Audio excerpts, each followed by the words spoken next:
Sejam todos muito bem-vindos. Hoje vamos falar sobre uma cidade na Índia que, atualmente, é considerada ruínas, mas é conhecida como o lugar mais assombrado do país. Essas histórias são passadas de geração em geração, e, com o advento das redes sociais, a cidade ganhou ainda mais notoriedade. Muitas pessoas visitam o local para fazer turismo, especialmente chamado turismo fantasmagórico. Existem avisos oficiais que proíbem as pessoas de ficarem no local após o pôr do sol e antes do nascer do sol. Essa proibição foi imposta pelo Instituto de Arqueologia da Índia após alguns incidentes inexplicáveis, incluindo desaparecimentos e relatos de imagens assustadoras. Além disso, há uma curiosidade interessante sobre o local. Parece que, há pelo menos 400 anos, as pessoas tentam construir telhados em suas casas, mas não conseguem. Tudo isso é atribuído a uma maldição. Hoje, vamos falar sobre Fangar, também conhecida como a Cidade dos Fantasmas na Índia.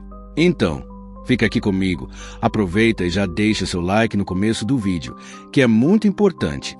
Verifica também se você está inscrito e ativou o sininho de notificações. Me segue no Instagram @JesBravando_Desconhecido UFC, onde eu sempre notifico quando sai vídeo novo. E sempre que vocês me marcam nas postagens, eu tenho todo o prazer em repostar. Fangar é uma cidade que, segundo as lendas, teria sido fundada em 1573 por um homem chamado Madhu Singh, um nobre influente e respeitado da corte de Akbar, o Grande, um dos mais célebres imperadores do Império Mogol, conhecido por sua visão progressista e por transformar a Índia em um centro de cultura, arte e poder. O local escolhido para essa empreitada fica no estado do Rajastão, uma região árida e montanhosa, famosa por seus palácios majestosos, suas histórias de coragem e mistério. Na época, aquele vale específico onde Fangar seria erguida era um lugar deserto, intocado por mãos humanas, um espaço de silêncio e solitude cercado por colinas que pareciam guardar segredos antigos. Madhu Singh, um homem de visão e determinação, viu naquele pedaço de terra a oportunidade perfeita para criar algo grandioso, uma cidade que seria não apenas uma moradia, mas um legado para seu filho, Madhu Singh II. Madhu Singh II era especial para o pai. Em uma família onde os outros filhos eram todas mulheres, algo que, na época, podia ser visto como uma limitação para a continuidade do nome e do poder. Ele era o único herdeiro masculino, o portador da linhagem, o futuro da dinastia. Madhu Singh sonhava em dar ao filho um lugar que refletisse a grandeza da família, um refúgio que combinasse beleza, segurança e prosperidade. A ideia não era apenas construir uma casa, mas erguer uma cidade inteira, com ruas movimentadas, templos sagrados e fortificações que resistissem ao tempo e aos inimigos. Era um projeto ambicioso, digno de um nobre da corte de Akbar, e Madhu Singh estava disposto a fazer o que fosse preciso para torná-lo realidade. No entanto, quando ele chegou ao vale com seus planos e seus trabalhadores, encontrou um obstáculo inesperado: Balunad, um asceta que habitava aquele lugar solitário. Balunad não era um homem comum. Ele era um santo para muitos, uma figura espiritual reverenciada, um eremita que vivia em harmonia com a natureza e que, segundo as histórias, tinha uma conexão quase mística com o mundo ao seu redor. O vale era seu santuário, um espaço onde ele passava os dias meditando, absorvendo a luz do sol que batia em sua humilde casa de pedra. Para Balunad, o sol não era apenas uma fonte de calor ou luz, era sua energia vital, um símbolo de pureza e proteção, algo que ele acreditava manter o equilíbrio daquele território. Quando Madhu Singh pediu permissão para construir ali, o asceta não se opôs completamente, mas impôs condições claras e negociáveis. O acordo foi simples, mas carregado de significado. Você pode construir o que quiser aqui, disse Balunad, com uma voz que parecia ecoar a sabedoria de séculos, mas nenhuma construção pode projetar sombra sobre minha casa. O sol deve sempre alcançá-la, pois ele é minha força e minha defesa. E mais, todas as casas que você erguer devem ser feitas de forma que a luz do sol as banhe livremente, porque isso trará proteção não só para mim, mas para todos que viverem aqui. Era um pedido que ia além da praticidade, era quase uma profecia, um pacto entre o homem e o sagrado. Madhu Singh, embora fosse um líder pragmático e acostumado às intrigas da corte, tinha respeito pelas tradições e pelos homens santos. Ele aceitou as condições sem hesitar, prometendo que Fangar seria construída em harmonia com o desejo de Balunad. E assim começou a criação de Fangar. Sob o comando de Mado Sinhi, o Vale Deserto ganhou vida. Arquitetos e artesãos foram chamados, pedras foram cortadas às montanhas próximas, e aos poucos uma cidade começou a tomar forma. As casas eram de um só andar, projetadas com cuidado para não ultrapassar a altura que bloquearia o sol da casa de Balunad. Santuários foram erguidos em honra aos deuses hindus, com esculturas detalhadas que refletiam a devoção e a habilidade dos construtores. Havia mercados que logo se encheram de comerciantes vendendo tecidos coloridos, perfumes exóticos e joias que brilhavam ao sol. Fortificações com portões duplos e torres de vigia foram planejadas para proteger os moradores de qualquer ameaça externa. E, no coração da cidade, um palácio foi construído para Mado Sin II, não tão alto quanto os grandes palácios de outras regiões, mas elegante e funcional, um símbolo do poder discreto da família. Fangar prosperou rapidamente. O que começou como um presente de um pai para seu filho se transformou em um centro de riqueza e cultura. Os recursos naturais do vale, combinados com o comércio que fluía para a cidade, enriqueceram Mado Sin além do que ele imaginava. Pessoas de vilarejos vizinhos começaram a se mudar para lá, atraídas pela promessa de uma vida melhor em um lugar que parecia abençoado. A cidade era um espetáculo de harmonia. As construções baixas, banhadas pelo sol, criavam uma sensação de ordem e paz, enquanto os jardins e as fontes artificiais, um toque de genialidade dos engenheiros da época, davam a impressão de que a natureza e o homem caminhavam lado a lado. De longe, Fangar não chamava muita atenção, escondida entre as colinas, mas de perto era um tesouro vivo, um lugar onde a prosperidade parecia garantida. Quando Mado Sin morreu, seu filho, Mado Sin II, assumiu o controle da cidade. Ele herdou um lugar próspero, quase mágico, mas também um legado, o acordo com Balunad. Nos primeiros anos, ele respeitou as regras do pai. As construções continuaram baixas, o sol continuou a brilhar sobre a casa do asceta, que, a essa altura, provavelmente já havia falecido, deixando sua morada como um marco silencioso, e Fangar seguiu florescendo. Mas Mado Sin II era diferente do pai. Ele tinha ambições maiores, sonhos de grandeza que iam além do que o vale podia conter. Olhando para as riquezas que se acumulavam, joias, ouro, tecidos finos, ele começou a imaginar Fangar como algo mais do que uma cidade próspera. Por que me contentar com isso? Pensou. Se eu construir algo mais imponente, mais majestoso, posso atrair pessoas ainda mais ricas e poderosas. Fangar pode se tornar um reino, um nome conhecido em todo o Rajastão e além. Foi aí que tudo mudou. Movido por essa visão, Mado Sin II ordenou a expansão da cidade. Ele queria palácios com torres altas, fortalezas que se erguessem como montanhas artificiais, santuários tão opulentos que brilhassem ao sol como faróis de ouro. No início, ele ainda mantinha certo cuidado, evitando que as novas construções projetassem sombras sobre a casa de Balunad. Mas, com o passar do tempo, essa cautela foi se dissipando. Balunad já não estava mais lá para cobrar o acordo, e a casa do asceta, agora vazia, parecia apenas uma relíquia irrelevante do passado. Mado Sin II começou a questionar a importância daquele pacto. Por que me limitar por causa de uma promessa feita a um velho que nem existe mais? Isso é superstição, coisa de gente simples. Eu sou um líder, um visionário, decidiu. E então, ele deu o passo que mudaria o destino de Fangar para sempre. Ordenou a construção de um forte colossal, uma obra-prima de pedra e arrogância, projetada de forma proposital para lançar uma sombra escura e densa sobre a casa de Balunad. Era mais do que uma construção, era um desafio, uma tentativa de provar que ele estava acima de qualquer maldição ou aviso. Mas Balunad, em sua sabedoria, havia deixado uma profecia clara. Se a luz do sol parar de bater na minha casa, Fangar não prosperará mais. As pessoas não conseguirão viver aqui. Mado Sin II riu do aviso, convencido de que sua vontade e seu poder poderiam superar qualquer força mística. Ele estava enganado. Pouco tempo depois que o forte foi concluído, os primeiros sinais de problemas apareceram. Os telhados das casas começaram a rachar sem explicação. Os moradores, confusos, chamavam carpinteiros, pedreiros para consertá-los, mas o trabalho não durava. Os tetos desmoronavam novamente, como se uma mão invisível os destruísse. Esse fenômeno continuou por anos, tornando-se uma marca de Fangar. Uma cidade sem telhados, aberta ao céu, mas vulnerável aos elementos. Ao mesmo tempo, a prosperidade que antes fluía como um rio começou a secar. Os mercados esvaziaram, os comerciantes partiram, e as riquezas que enchiam os cofres da cidade começaram a desaparecer. As pessoas, assustadas com os sinais, começaram a abandonar suas casas, murmurando sobre uma maldição que pesava sobre o vale. E havia um problema ainda maior. As construções altas, que Mado Sim II tanto admirava, transformaram Fangar em um alvo visível. Antes, a cidade era discreta, protegida por sua simplicidade pelas colinas que a cercavam. Mas agora, com seus palácios e fortalezas reluzindo ao sol, ela podia ser vista de longe, um convite irresistível para os mongóis do norte, guerreiros nômades conhecidos por saquear cidades ricas.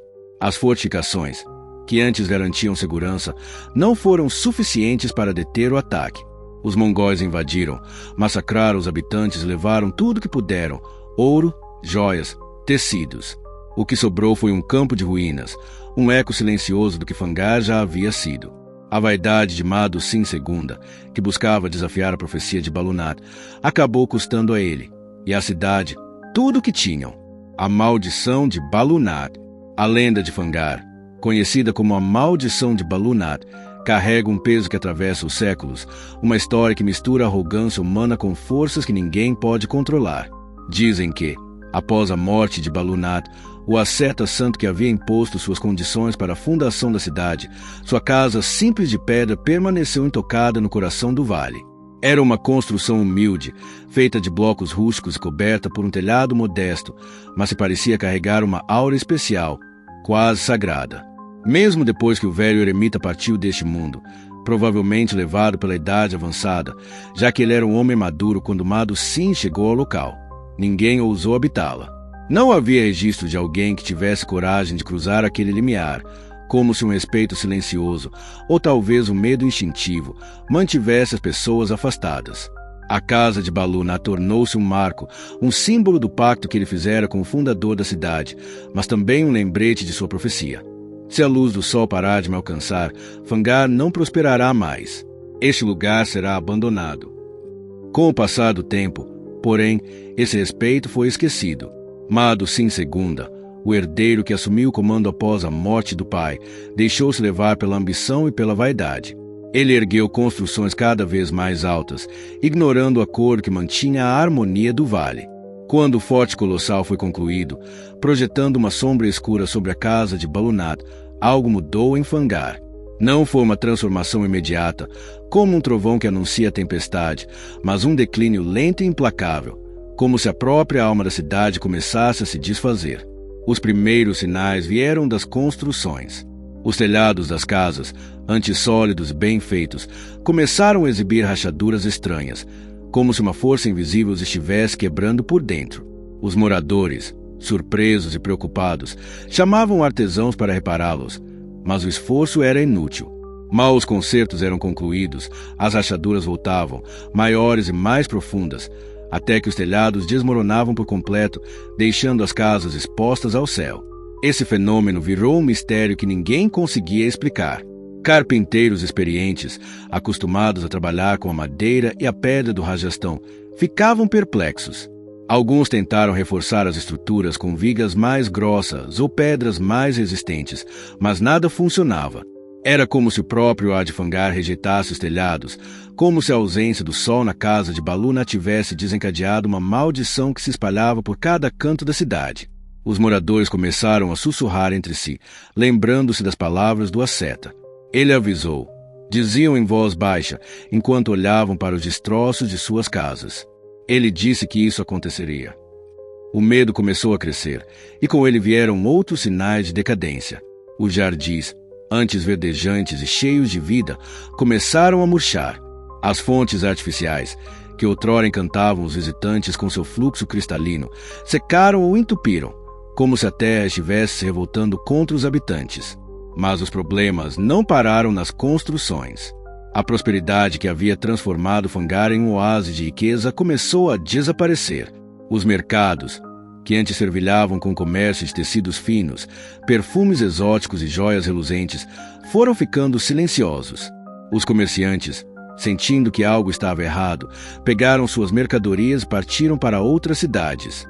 As ruas, que já foram palco de risadas, negociações e celebrações, tornaram-se vazias, cobertas por uma camada de poeira que o vento trazia das colinas. As riquezas que enchiam os cofres da cidade começaram a minguar, e os moradores, antes orgulhosos de viver em um lugar tão especial, começaram a abandonar suas casas, levando consigo o pouco que restava. Era como se uma sombra, não apenas a cobria a casa de Balunad, mas uma sombra mais profunda, quase espiritual, tivesse caído sobre Fangar, sufocando sua luz e sua vida. E então veio o golpe final. Aquele que selaria o destino da cidade daria à maldição de Balunad um desfecho trágico e sangrento.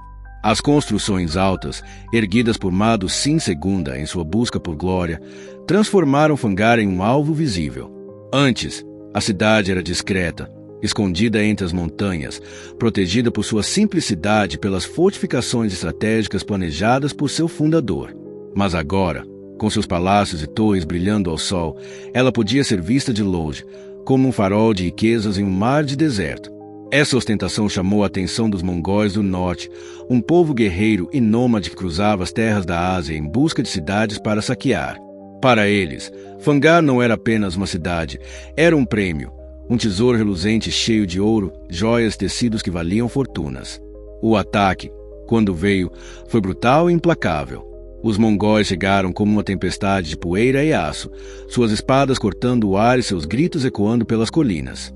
As fortificações de Fangar, apesar de bem projetadas, não foram páreo para a ferocidade e a estratégia dos invasores. Eles escalaram os muros, romperam os portões e invadiram as ruas, matando todos que encontravam pelo caminho. Homens, mulheres, crianças, ninguém foi poupado. O sangue correu pelas pedras das praças e dos santuários, manchando o que antes era um lugar de beleza e harmonia. Os invasores saquearam tudo que puderam carregar.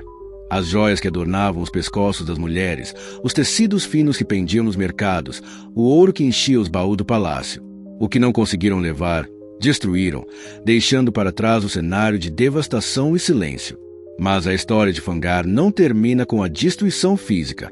Diz a lenda que o massacre deixou mais do que ruínas, deixou um legado de almas inquietas. Acredita-se que os espíritos das pessoas que morreram naquele dia fatídico, brutalmente arrancados de suas vidas, não encontraram paz. Presos entre este mundo e o próximo, eles permaneceram em Fangar, assombrando o local com sua presença invisível. Os poucos sobreviventes que escaparam do ataque contaram histórias de vozes que ecoavam nas ruínas à noite, de sombras que se moviam onde não havia ninguém, de um frio inexplicável que tomava o ar mesmo sob o sol escaldante do Rajastão. Com o tempo, essas histórias se espalharam, transformando Fangar em um lugar temido, um campo de pedras onde o passado se recusa a descansar. E a casa de Balunad? Ela continuou lá, intocada pelo ataque, como se até os mongóis sentissem algo que os impedia de profaná-la. Mas os telhados de Fangar nunca mais foram reconstruídos. Por mais que, ao longo dos séculos, alguns tentassem erguer novas coberturas, elas desmoronavam, como se a maldição do asceta ainda pairasse sobre o vale. A profecia de Balunad havia se cumprido. Sem o sol em sua casa, Fangar não prosperou. Tornou-se um lugar de ruínas e lendas, um testemunho silencioso do preço da arrogância e da quebra de um pacto sagrado. Até hoje, dizem que quem visita Fangar pode sentir os ecos dessa tragédia, como se os espíritos dos mortos ainda vagassem entre as pedras, esperando por uma redenção que talvez nunca venha. A princesa Hasnavati e o mago apaixonado.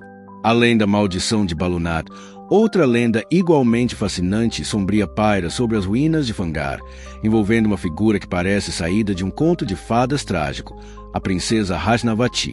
Ela era conhecida por sua beleza extraordinária, um encanto que transcendia as palavras, que ecoava por todo o Rajastão como uma melodia irresistível.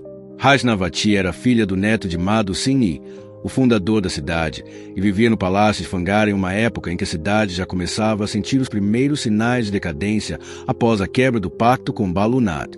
Apesar disso, o palácio ainda era um lugar de esplendor, com seus salões adornados por tapeçarias finas, colunas esculpidas com motivos florais e janelas que deixavam entrar a luz dourada do deserto. Era ali, naquele cenário de beleza melancólica, que Hasnavati reinava como uma joia rara, um símbolo de graça em meio ao declínio. Dizem que Hasnavati tinha apenas 18 anos, mas sua presença era magnética. Seus cabelos longos e negros caíam como uma cascata sobre os ombros. Seus olhos brilhavam com uma intensidade que parecia capturar a alma de quem a olhava. Sua pele reluzia como se fosse polida pelo sol do Rajastão. Ela se vestia com as sedas mais finas, tingidas em tom de vermelho e ouro, e usava joias que tilintavam a cada movimento, especialmente as tornozeleiras de ouro cravejadas de pedras preciosas, que faziam um som intimado e encantador enquanto ela caminhava pelos jardins ou pelas varandas do palácio. Sua beleza não era apenas física. Havia nela uma aura de força e independência, uma mente afiada que não se curvava facilmente às convenções de sua época. E isso a tornava ainda mais desejada.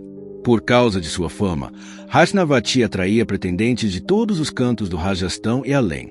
Príncipes montados em cavalos brancos chegavam com presentes suntuosos, baús cheios de ouro, tecidos raros trazidos de terras distantes, perfumes que exalavam fragrâncias de jasmim e sândalo. Guerreiros exibiam suas espadas e suas vitórias, enquanto nobres da corte de cidades vizinhas recitavam poemas em sua honra. O pai de Hasnavati, um homem rico e poderoso que governava o que restava da glória de Fangar, via nesses cortejos uma chance de fortalecer alianças e garantir o futuro da família. Ele recebia os pretendentes com pompa, mostrando-lhes os tesouros da cidade e os salões do palácio, na esperança de que algum deles conquistasse o coração da filha. Mas Hasnavati era implacável. Nenhum deles a impressionava.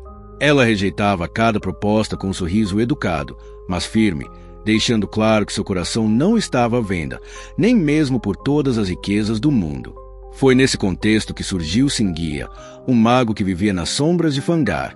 Diferente de Balunad, o asceta santo que buscava a harmonia, Singhia era uma figura ambígua, alguém que mexia com forças obscuras, e que tinha uma reputação duvidosa entre os moradores. Ele não era nobre, nem rico, nem bonito no sentido tradicional. Dizem que tinha a pele marcada pelo sol e olhos fundos que pareciam enxergar além do que os outros viam. Mas Singhia dominava a arte da magia, uma habilidade que ele usava para curar, prever o futuro, segundo os boatos, manipular os destinos alheios. Ele vivia à margem da sociedade, em uma cabana simples nos arredores da cidade, mas era conhecido o suficiente para que as pessoas o procurassem em momentos de desespero. E foi em um desses momentos que ele viu Hasnavati pela primeira vez. Aconteceu por acaso, ou talvez pelo destino. Singhia estava no mercado de Fangar, talvez vendendo ervas ou amuletos, quando a princesa passou com suas amigas, cercada por servas que carregavam cestas de flores e tecidos.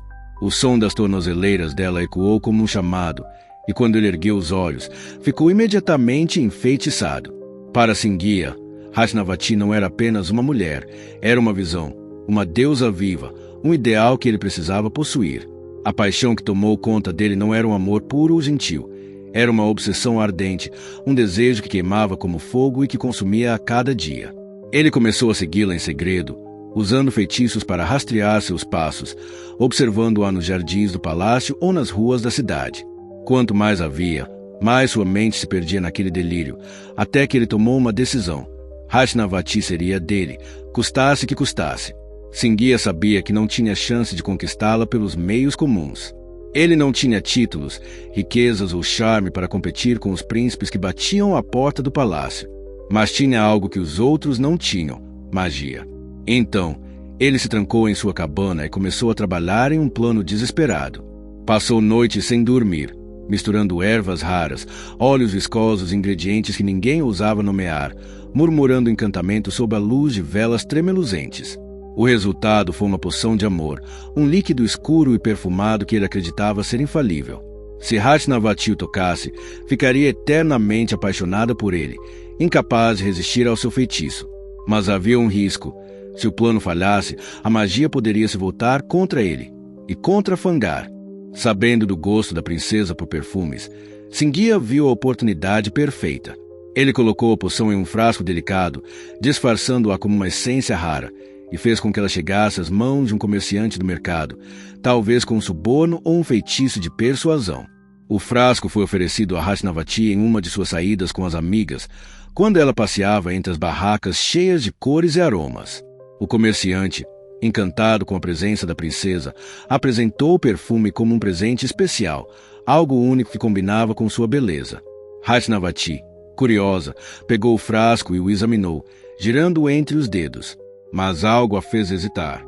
Talvez tenha sido o cheiro estranho, diferente das fragrâncias florais que ela amava, ou talvez um instinto que a alertou do perigo. Singhia, escondido entre a multidão, observava com o coração acelerado, esperando que ela abrisse o frasco e passasse a poção na pele. Mas Hastinavati era mais esperta do que ele imaginava. Desconfiada, ela decidiu não arriscar. Em vez de usar o perfume, ela o arremessou com força contra uma pedra próxima, uma rocha grande e irregular que repousava ao lado do caminho. O frasco se espatifou com um som agudo, espalhando líquido escuro sobre a superfície da pedra. O que aconteceu em seguida é o coração da lenda. Dizem que a poção, carregada de magia, deu vida à pedra, ou pelo menos a fez se mover. Como se guiada por uma força invisível, a rocha começou a rolar, ganhando velocidade em direção a Singhia, que ainda estava escondido, assistindo ao seu plano desmoronar. Antes que ele pudesse reagir, a pedra o alcançou, esmagando sob seu peso com um estrondo que ecoou pelo mercado. Os gritos dos presentes misturaram-se ao som do impacto, e o silêncio que veio depois foi cortado apenas pelo gemido final do mago. Mas Singhia não morreu em silêncio. Nos últimos instantes de vida, enquanto o sangue escorria entre as pedras e a dor o consumia, ele ergueu a voz em uma maldição derradeira. Fangar será destruída, gritou, com uma força que parecia vir de além deste mundo. Nenhuma pedra ficará sobre pedra aqui. Este lugar está condenado, e ninguém jamais viverá em paz novamente. Suas palavras, dizem, foram carregadas pela magia que ele dominava, selando o destino da cidade com um peso que nem mesmo o tempo poderia apagar. O corpo de Singhia ficou ali, esmagado e esquecido, enquanto os moradores fugiam em pânico, temendo o que viria a seguir. E o que veio foi a ruína. Pouco depois da morte do mago, os sinais da maldição começaram a se manifestar. Os telhados, já enfraquecidos pela profecia de Balunat, desmoronaram de vez. A prosperidade que ainda restava em Fangar evaporou-se como água no deserto. E então, os mongóis do norte chegaram, atraídos pelas riquezas que a cidade ainda exibia, mesmo em seu declínio. O ataque foi o golpe final, destruindo o que estava e deixando Fangar como um campo de ruínas assombradas. A lenda diz que a maldição de Singhia se somou à de Balunat, prendendo os espíritos dos mortos no local e transformando-o em um lugar onde o passado nunca descansa. E Hastinavati, alguns dizem que ela sobreviveu, mas tornou-se reclusa, marcada pelo peso daquele dia, enquanto outros acreditam que seu espírito também vaga pelas ruínas, uma testemunha eterna do preço da obsessão de um mago apaixonado.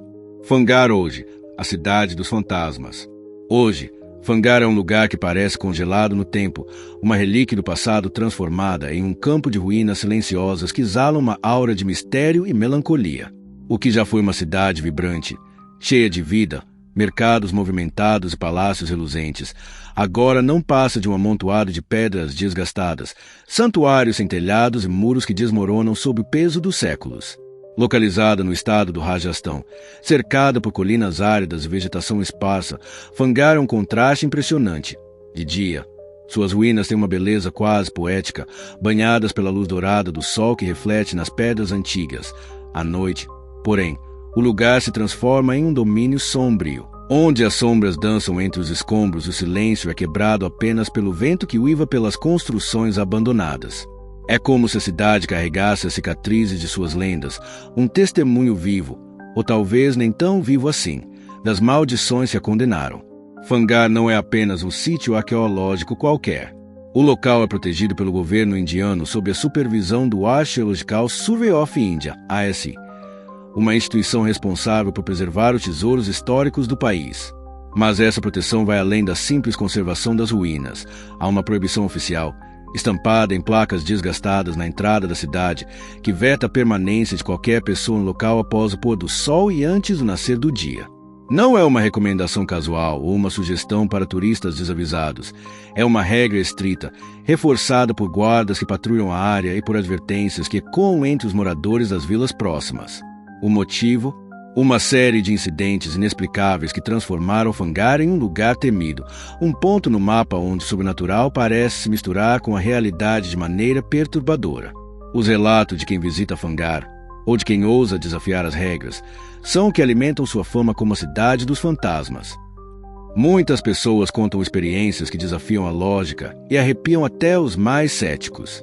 Há quem jure ouvir vozes sussurrando no vento, palavras incompreensíveis que parecem vir de lugar nenhum, como se os antigos habitantes ainda conversassem entre as ruínas. Outros dizem ter visto sombras se movendo rapidamente entre as pedras, figuras escuras que desaparecem quando você tenta focar nelas. Há uma sensação constante de ser observado, um peso no ar que faz os pelos da nuca se arrepiarem, como se olhos invisíveis seguissem cada passo dos visitantes. E, entre todas as presenças relatadas, uma figura se destaca, a princesa Hashnavati. Dizem que seu espírito ainda vaga por Fangar, uma aparição etérea que nunca é vista por completo. Alguns afirmam ter vislumbrado uma silhueta feminina no forte ou no palácio, vestida com sedas esvoaçantes, enquanto outros dizem ouvir tilintar característico de suas tornozeleiras de ouro, um som ritmado que ecoa nas noites silenciosas, como se ela continuasse seus passeios pelos jardins que já não existem. Mas as histórias vão além de visões e sons. Os turistas que se aventuram em Fangar durante o dia, o único horário permitido, frequentemente voltam com relatos de experiências estranhas que não conseguem explicar. Há quem diga que sentiu um frio repentino em pleno calor do deserto, um arrepio que não fazia sentido sob o sol escaldante do Rajastão. Outros contam ter ouvido passos leves atrás de si, um som delicado que o seguia pelas ruas desertas, apenas para descobrir, ao se virar, que estavam completamente sozinhos. Há registros de figuras misteriosas captadas em fotos ou vídeos. Vultos indistintos se aparecem em um frame e somem no próximo, desafiando qualquer tentativa de racionalização. E os mais sensíveis, aqueles que acreditam em energias ou têm uma conexão com o invisível, descrevem uma presença opressiva, como se o ar de Fangar estivesse carregado de tristeza, raiva e um desejo não resolvido de redenção. O que torna essas histórias ainda mais inquietantes é o destino de quem desrespeita a proibição de ficar no local após o pôr do sol. Apesar das advertências claras, há sempre os corajosos, ou imprudentes, que decidem desafiar as regras, movidos por curiosidade, ceticismo ou a busca por uma boa história para contar. Mas muitos desses desafios terminam em tragédia. Há relatos de pessoas que desapareceram sem deixar rastros, como se o próprio chão de Fangar as tivesse engolido. Ninguém sabe ao certo o que aconteceu com elas. Seus corpos nunca foram encontrados e as buscas, conduzidas por autoridades locais, terminaram em becos sem saída. Outros sofreram acidentes inexplicáveis, quedas em poços profundos escondidos entre as ruínas, escorregões em pedras que pareciam firmes, ou colisões estranhas ao tentar deixar o local às pressas. Alguns poucos sobreviventes voltaram mudados, com olhares vagos e histórias desconexas, incapazes de explicar o que viram ou sentiram nas horas escuras da noite. Uma dessas histórias envolve 3 jovens que, segundo os moradores locais, entraram em Fangar com tochas e cordas, determinados a passar a noite explorando o forte e o palácio. Eles queriam provas do sobrenatural, talvez para compartilhar com o mundo ou apenas para desafiar as lendas. Mas o plano desmoronou quando um deles caiu em um dos poços profundos que pontuam o terreno, buracos escuros e traiçoeiros, restos de antigos sistemas de água ou armadilhas naturais. Os amigos conseguiram resgatá-lo, mas ele estava gravemente ferido. Em pânico, carregaram-no até o carro que os esperava fora das ruínas, mas nunca chegaram ao hospital. Um acidente na estrada, dizem, tirou a vida dos 3, como se a maldição de Fangar o tivesse seguido além de seus limites. Outro caso fala de um homem que ficou até tarde tentando filmar um vulto que ele acreditava ser Hashnavati. Ele ouviu passos e o som de tornozeleiras, mas, ao tentar fugir, perdeu o equilíbrio mental, voltando à cidade próxima falando coisas sem sentido, com a câmera abandonada nas ruínas mostrando apenas borrões escuros. Esses incidentes reforçam a crença de que os espíritos dos antigos habitantes ainda assombram Fangar, presos por maldições que se cruzaram no tempo, a de Balunad, que condenou a cidade por sua arrogância, e a de Singhia, que selou sua destruição por amor não correspondido. Para os moradores das vilas ao redor, Fangar é mais do que um ponto turístico. É um lugar carregado, um campo de energia onde o passado se recusa a partir. Durante o dia, famílias indianas, homens santos e turistas curiosos caminham entre as ruínas, tirando fotos e ouvindo guias contar as lendas. Mas, quando o sol começa a se pôr, todos se apressam para sair, deixando o local para os macacos que escalam as pedras, os morcegos que voam em bandos e os tigres que rondam as colinas próximas. E, claro, para os fantasmas que, segundo dizem, tomam conta de Fangar quando a noite cai. É um lugar onde o passado e o presente se encontram em um equilíbrio frágil, um lembrete de que algumas histórias nunca terminam, apenas esperam por quem ousa ouvi-las. Fangar é, sem dúvida, um lugar fascinante, um daqueles destinos que parecem desafiar o tempo e a lógica, misturando história, mistério e um toque de sobrenatural em uma combinação que é impossível ignorar. Não é apenas um amontoado de ruínas esquecidas no deserto do Rajastão. É um palco onde o passado ainda desempenha seus atos, um eco vivo de lendas que atravessaram séculos para chegar até nós. Seja pela maldição de Balunar, o asceta santo cuja profecia selou o destino da cidade quando a sombra caiu sobre sua casa, seja pela história trágica da princesa Hasnavati, cuja beleza desencadeou a obsessão fatal de um mago, ou pelos relatos assustadores de fantasmas e espíritos que parecem habitar cada pedra e cada canto sombrio, Fangar tem um poder magnético. Ela atrai turistas de todos os cantos do mundo, aventureiros em busca de adrenalina, historiadores fascinados por seus segredos curiosos que simplesmente querem sentir, por um instante, a energia de um lugar que dizem estar preso entre este mundo e o próximo. Pense só. Estamos falando de uma cidade que já foi um símbolo de prosperidade, com seus mercados cheios de vida, seus santuários reluzentes e seus palácios que refletiam a grandeza de uma era perdida. Hoje, essas mesmas ruínas contam uma história diferente, uma narrativa de ambição desmedida, promessas quebradas, consequências que ecoam até os dias atuais. É impossível não se perguntar o que realmente aconteceu ali. Será que as maldições de Balunath e Singhia são apenas contos exagerados, criados para explicar a decadência de uma cidade que não resistiu ao tempo? Ou será que há algo mais, uma força invisível que ainda ronda Fangar, mantendo os espíritos de seus habitantes presos em um ciclo eterno de inquietação? Os relatos de vozes, sombras e passos que os visitantes trazem consigo sugerem que a resposta pode não ser tão simples quanto gostaríamos. E é exatamente essa mistura de história e mistério que faz de Fangar um lugar tão especial. Não é só um ponto turístico, é uma experiência. Quem visita durante o dia pode caminhar entre as ruínas, tirar fotos dos santuários centelhados e imaginar como era a vida ali há séculos. Mas, à medida que o sol começa a descer no horizonte, o clima muda. Os guardas apressam os turistas para fora, as famílias locais se retiram, e o silêncio toma conta, deixando o local para os macacos, os morcegos, dizem, os fantasmas que emergem com a escuridão. É um contraste que mexe com a imaginação, que nos faz questionar onde termina a realidade e começa a lenda. Fangar não é apenas um destino físico, é um convite para explorar o desconhecido, para refletir sobre o que deixamos para trás e o que, talvez, nunca nos deixe. E agora eu quero saber de você. O que acha dessas lendas que envolvem Fangar? Acredita que a cidade é realmente assombrada, que os espíritos de Hasnavati dos antigos moradores ainda vagam por lá, presos por maldições antigas? Ou acha que tudo não passa de histórias bem contadas, amplificadas pela imaginação e pelos perigos naturais do lugar, como os poços profundos e os tigres que rondam as colinas? Talvez você seja do tipo que prefere uma explicação racional, a decadência causada por invasões e abandono, ou talvez você sinta que há algo mais, uma energia que não podemos explicar com palavras. Deixe a sua opinião nos comentários, porque eu adoro ler o que vocês pensam e trocar ideias sobre esses mistérios. E se você já visitou Fangar, por favor, conta tudo. Como foi a experiência? O que você viu? Sentiu ou ouviu?